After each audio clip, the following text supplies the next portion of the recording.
I also believe that we could find common ground with Russia in the fight against ISIS. Wouldn't that be a good thing? Wouldn't that be a good thing? That comment may surprise some folks today, and we have this today as well. Russia has launched airstrikes out of Iran. Their targets said to be Islamic State in Syria. For the first time, though, Iran was their base, raising serious questions again today. General Jack Keane, Fox News military analyst, retired four-star general and chairman for the Institute of Study Award. General, good day to you, and thank you for coming back here. What does this mean?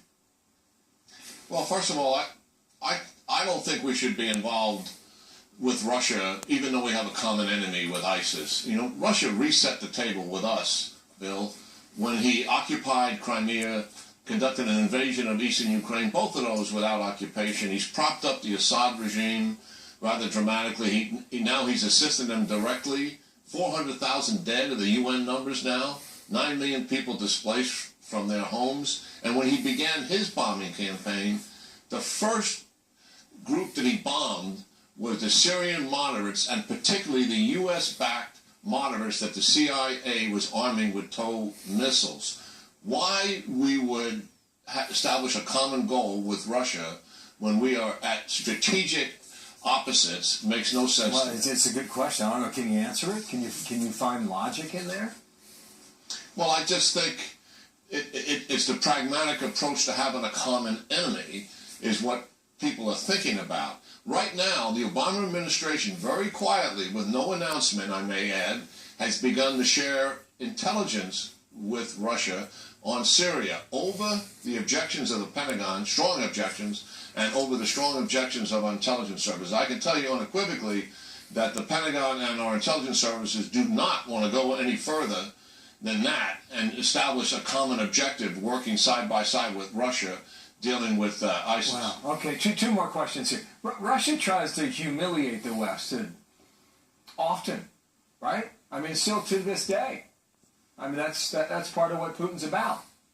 Yeah, he does this systematically, mostly for his audience at home, but also he tries to put pressure on the transatlantic alliance that we have with Europe. Obviously, we call that NATO. So a lot of those provocations are about that. And his home audience is crucial to him. I can tell you for a fact, he desperately wants to work with us against ISIS because he's getting pushback at home now. It's the anniversary of his military involvement in Syria is coming up.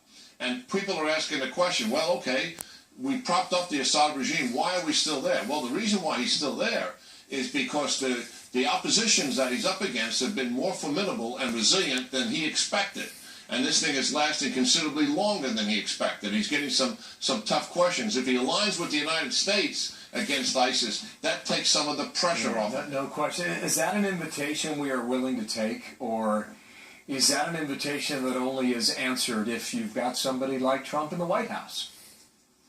Well, this will be a question the next president will have to resolve. But to me, the allies we want to have against ISIS are the obvious. They're the Sunni Arabs in the neighborhood who clearly want to take down ISIS. And they're also NATO. 5 NATO nations have been attacked by ISIS. There's been over a dozen attacks. You would think by now NATO would have declared war on ISIS. That's another issue. They haven't declared war because they don't want to be held accountable for the outcome, which would probably mean some form of ground troops if you're going to take the Syrian safe haven away. So we have all the built-in allies and political will to get this done. It'll take a new president to get it done because this president has made up his mind to pass that to the next president. Okay, just last point here. Put the connection together between why Trump would say this yesterday and what the potential reality is. Do you see benefits here or not? I don't see you saying that, General. Well, I don't want to get involved in what Mr. Trump said. I'll leave that to political commentators. But in terms of my national security experience, what I'm trying to say here is that an alignment with Russia, while we have done something like that in the past when Gorbachev and the Soviet Union was in descendancy, Russia is in ascendancy, and they're exerting their power on a world stage, and believe me, they want to dismantle the NATO alliance, and we cannot do anything to give them more power. General Jack Keane, thank you for your time. We'll speak again real soon. Thank you, sir. Good talking to you, Bill. You bet. You as well. Thanks. So tensions escalating between Russia and Ukraine now over Crimea once again. Overnight, new ceasefire violations in the eastern part of Ukraine, leaving at least one soldier injured.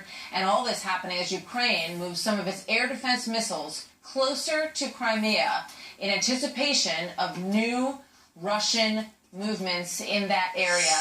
All of this brings us back to the subject of the aggression from Russia. Benjamin Hall is live in Kiev this morning. So, Benjamin, how are things there?